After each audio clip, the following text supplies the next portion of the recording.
وابعث فيهم رسولا منهم يتلو عليهم آياتك ويعلمهم الكتاب والحكمة ويزكيهم إنك أنت العزيز الحكيم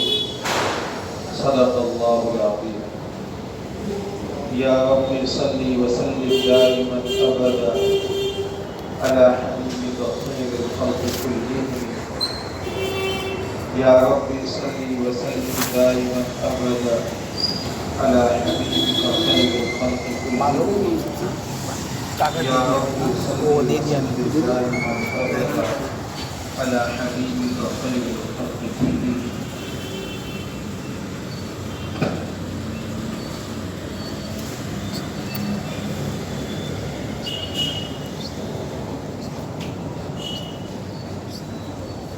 پچھلے کئی جمعہ سے اس آیت کو لے کر نبی کریم صلی اللہ علیہ وآلہ وسلم کی بعثت، آپ صلی اللہ علیہ وآلہ وسلم کو دنیا میں بھیجے جانے کے مقاصد بیان کیے جا رہے ہیں۔ میں نے عرض کیا تھا کہ نبی کریم صلی اللہ علیہ وآلہ وسلم کی بعثت کا پہلا مقصد یتلو علیہم آیاتہ،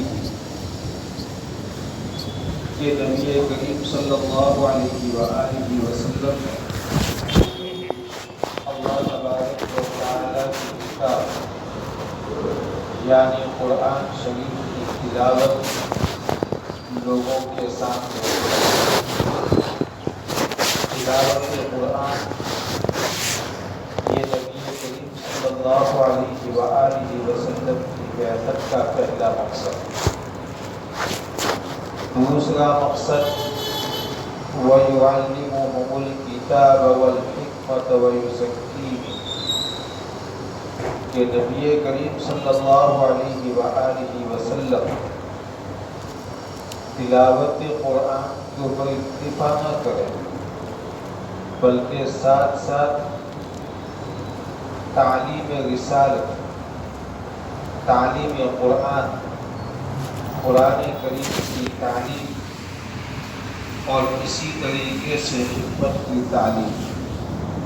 فہم قرآن کریم کو سمجھنا، یہ بھی نبی کریم صلی اللہ علیہ وآلہ وسلم کی بعثت کا ایک مقصد ہے۔ اس کے مطابق بھی کچھ گفتگو ہو چکی ہے۔ اس کے ساتھ ساتھ حکمت کی تعلیم۔ حکمت کا مطلب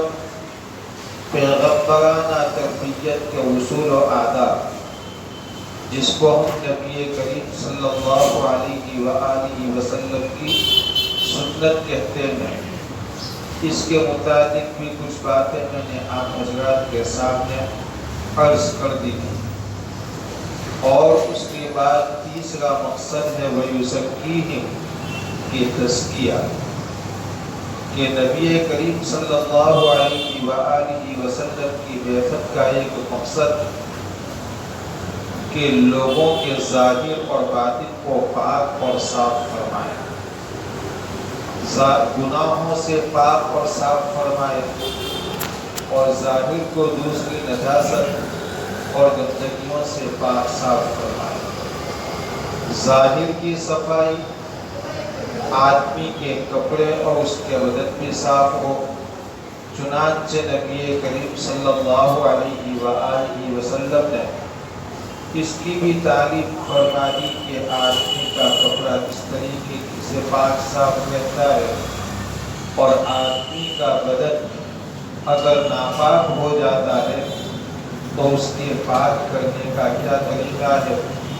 ناپاکی کتنی طرح کی ہوتی ہے، ایک حکمی ناپاکی ہوتی ہے، ایک حقیقی ناپاکی ہوتی ہے، اور اسی طریقے سے چھوٹی نجاست، بڑی نجاست،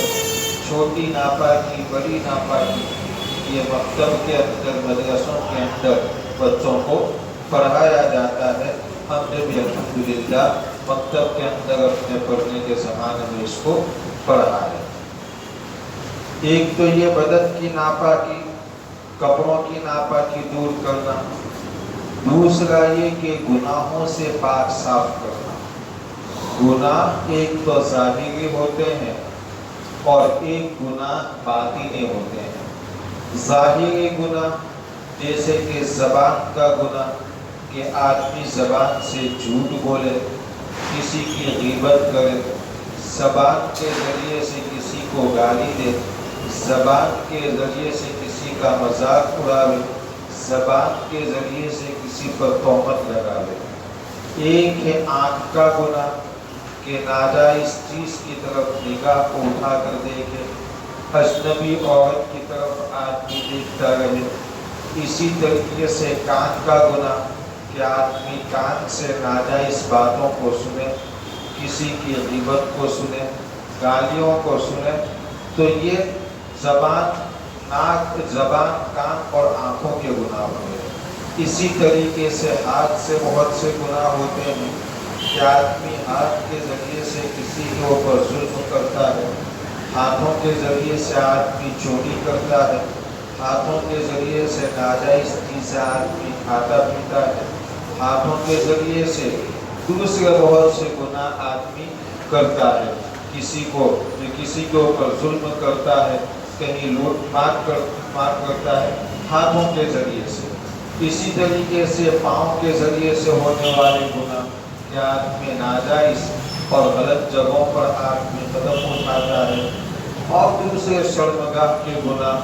کہ آدمی اس کے ذریعے سے زنا کرتا ہے۔ تو یہ سارے ظاہری ناپاکی ہوئی، ظاہری گناہ ہوئے۔ اسی طریقے سے باطنی گناہ، کہ ان کا تعلق آدمی کے دل اور دماغ سے ہوتا ہے، کہ آدمی کے دل کے اندر کفر اور شرک کی گندگی ہو، آدمی اللہ تبارک و تعالیٰ کا انکار کرتے ہوئے، یا آدمی دل سے ہی اللہ تبارک و تعالیٰ کے خدائی کے ساتھ کسی کو شریک کر دے ہوئے، کہ میں اس کو بھی خدا مانتا ہوں، ایک تو زبان سے بولے، ایک دل سے مانے۔ اسی طریقے سے اللہ کے علاوہ غیر اللہ کے اوپر آدمی پورا بھروسہ رکھے، کہ میرے کام بنانے والے یہ ہیں، ان کے پاس جا کر میں مدد مانگوں گا۔ تو یہ جو ہے غیر اللہ کے اوپر اعتماد۔ اسی طریقے سے آدمی کے دل کے اندر حسد کی بیماری ہوتی ہے، تکبر اور گھمنڈ ہوتا ہے، آدمی کو کینہ ہوتا ہے، آدمی دل اور دماغ سے غلط باتیں سوچتا اور سمجھتا ہے۔ تو یہ وہ ساری باتیں ہیں، یہ وہ گناہ ہے کہ جو باطنی گناہ کہلاتے ہیں۔ نبی کریم صلی اللہ علیہ وآلہ وسلم جس وقت دنیا میں تشریف لائے، دنیا ظاہری اعتبار سے بھی گناہوں میں مبتلا تھی، اور دنیا کے لوگ باطنی اعتبار سے بھی گناہوں کے اندر مبتلا ہیں۔ اہل عرب کے حالات، مکہ والوں کے حالات ہم سنتے ہیں، کہ آپس میں ایک دوسروں کے ساتھ لڑائی جھگڑا کرنا، ایک دوسروں کو گالی دینا،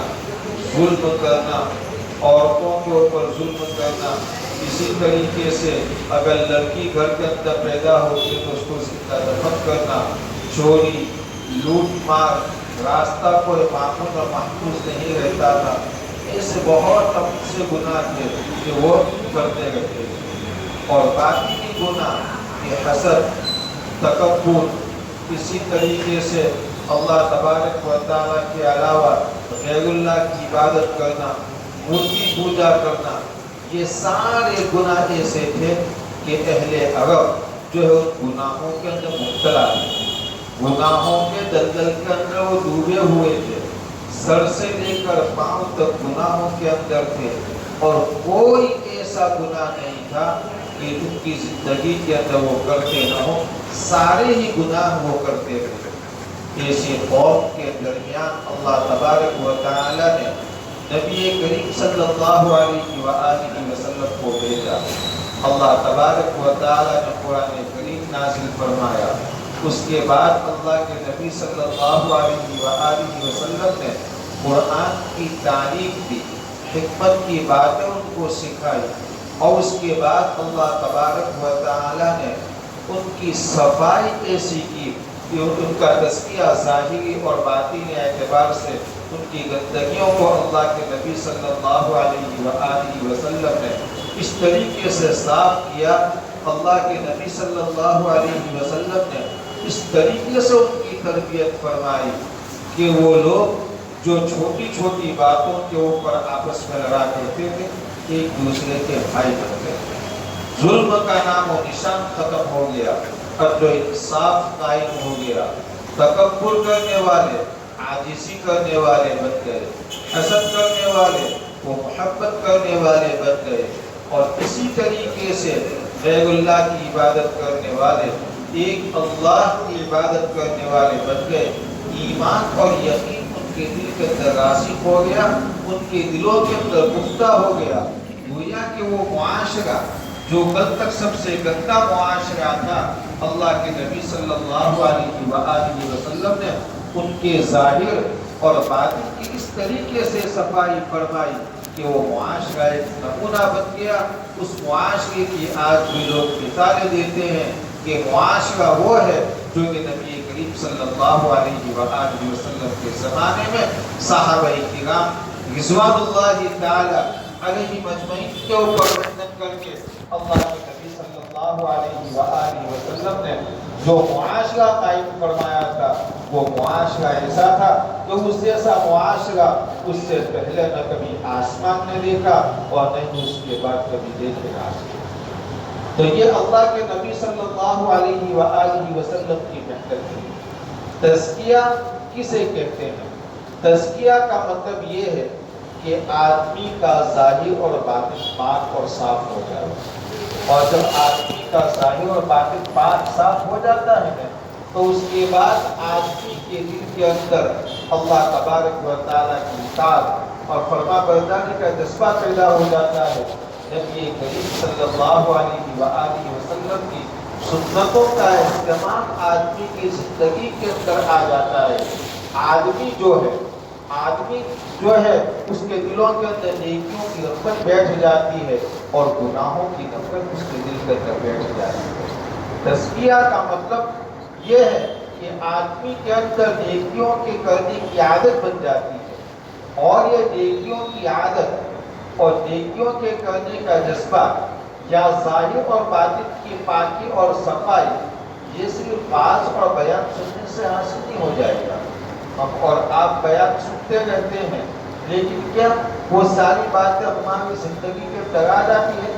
نہیں، بلکہ اس کے لیے ہمیں کسی اللہ والے کی صحبت میں بار بار جانا پڑے گا۔ اللہ والے کی صحبت میں، شیخ کامل کی صحبت میں، جس کا کام ہو لوگوں کے دلوں کو صاف کرنا، جس کا کام ہو لوگوں کی تربیتیں کرنا، خانقاہوں کے ذریعے سے یا مدارس کے ذریعے سے، مدارس کے اندر جو مربی کی شکل میں اساتذہ ہوتے ہیں ان کے پاس بچے بیٹھتے ہیں، اس کا مقصد کیا ہوتا ہے؟ اس کا مقصد یہی ہوتا ہے کہ ان بچوں کی تربیت کی جائے، ان بچوں کے اندر اچھی اچھی عادتیں آنی چاہیے، بری عادتیں ان بچوں کے اندر نہ ہونی چاہیے۔ خانقاہ کا مقصد بھی یہی ہوتا ہے کہ آدمی ایک وقت تک کسی شیخ کامل کی صحبت میں رہتا ہے، ان کی زیر نگرانی رہتا ہے، جو کچھ بھی اس نے بیانات کے ذریعے سے یا قرآن کریم کی تفسیر کے ذریعے سے جو کچھ بھی تعلیم حاصل کی ہوتی ہے، جو کچھ بھی حکمت کی باتیں اس نے حاصل کی ہوتی ہے، اس کی عملی مشق اس شیخ کامل کی تربیت میں رہ کر آدمی کرتا ہے، اس شیخ کامل کی تربیت میں رہ کر آدمی کرتا ہے۔ تزکیہ کا آدمی کے صفائی کا مطلب ہی یہی ہوتا ہے کہ آدمی کے اندر نیک کام کے کرنے کی عادت بن جاوے، آدمی گناہوں سے بچنے والا بن جاوے، آدمی گناہوں سے بچنے والا بن جاوے۔ گویا کہ تعلیم نبوی کو اپنی عملی زندگی کے اندر لانا یہ ہے تزکیہ اصل، یہ ہے تزکیہ۔ نبی کریم صلی اللہ علیہ وآلہ وسلم نے صحابہ کرام رضوان اللہ تعالی علیہ مجمعین کی اسی طریقے سے تربیت فرمائی۔ نبی کریم صلی اللہ علیہ وسلم نے صحابہ کرام کی اسی طریقے سے تربیت فرمائی، اور صحابہ کرام نے تابعین کی، تابعین نے تبع تابعین کی، اس کے بعد علماء کے ذریعے سے واسطہ در واسطہ یہ سلسلہ آج بھی ہمارے زمانے کے اندر خانقاہوں کی شکل کے اندر شیخ کامل جو ہوتے ہیں ان کی نگرانی میں رہ کر لوگ اپنے آپ کا تزکیہ کرتے ہیں، لوگ اپنے آپ کو نیک کام کی کرنے کا عادی بناتے ہیں، لوگ اس بات کی کوشش کرتے ہیں کہ ہم کسی کے پاس رہیں تاکہ گناہوں کی نفرت ہمارے دلوں کے اندر آ جاوے، گناہوں سے بچنے کا جذبہ ہمارے دلوں کے اندر آ جائے۔ اصل تزکیہ یہ ہے، اصل تزکیہ یہ ہے کہ آدمی کے اندر نیک کام کے کرنے کی عادت بن جاوے، آدمی جو ہے اس کے اخلاق اچھے ہو جاوے،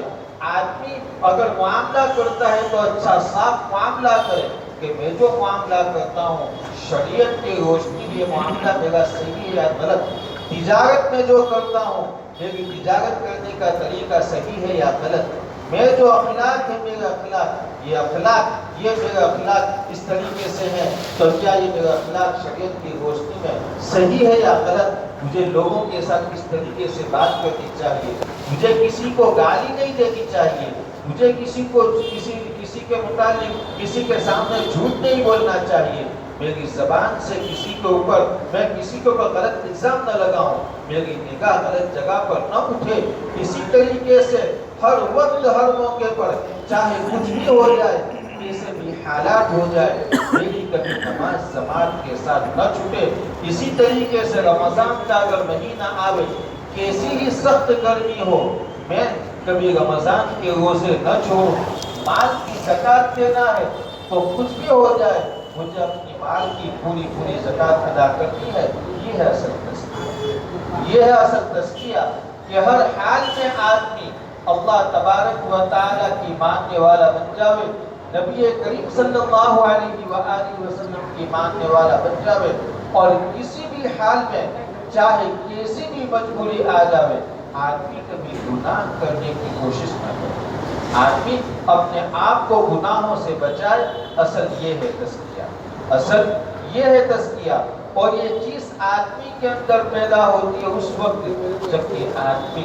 بار بار اللہ والوں کی مجلسوں میں جاتا ہے، آدمی بار بار اللہ والوں کی مجلسوں میں جاتا ہے، آدمی جماعت کے اندر جاوے 40 روز تک تاکہ اس کو ایک ماحول ملے، تاکہ اس کو ایک ماحول ملے، مسجد والا ماحول، فرشتوں والا ماحول، اللہ کے نیک بندوں والا ماحول، اس کے اندر بیٹھ کر آدمی کتابوں کی تعلیم سنے، ان کتابوں کی تعلیم کے اندر جو کچھ بھی سنا ہے، سنتوں کو نبی کریم صلی اللہ علیہ وآلہ وسلم کی سنتوں کو اپنے اندر لانے کی کوشش کرے۔ آدمی رمضان کے اندر کسی اللہ والے کی تربیت میں جاتا ہے تو اس کا بھی مقصد یہی ہوتا ہے کہ اللہ والے کے اندر جو اچھی باتیں ہیں، جو نیک صفات ہیں، آدمی اس کو اپنے اندر پیدا کرنے کی کوشش کرے۔ حضرت مفتی سلمان صاحب منصور پوری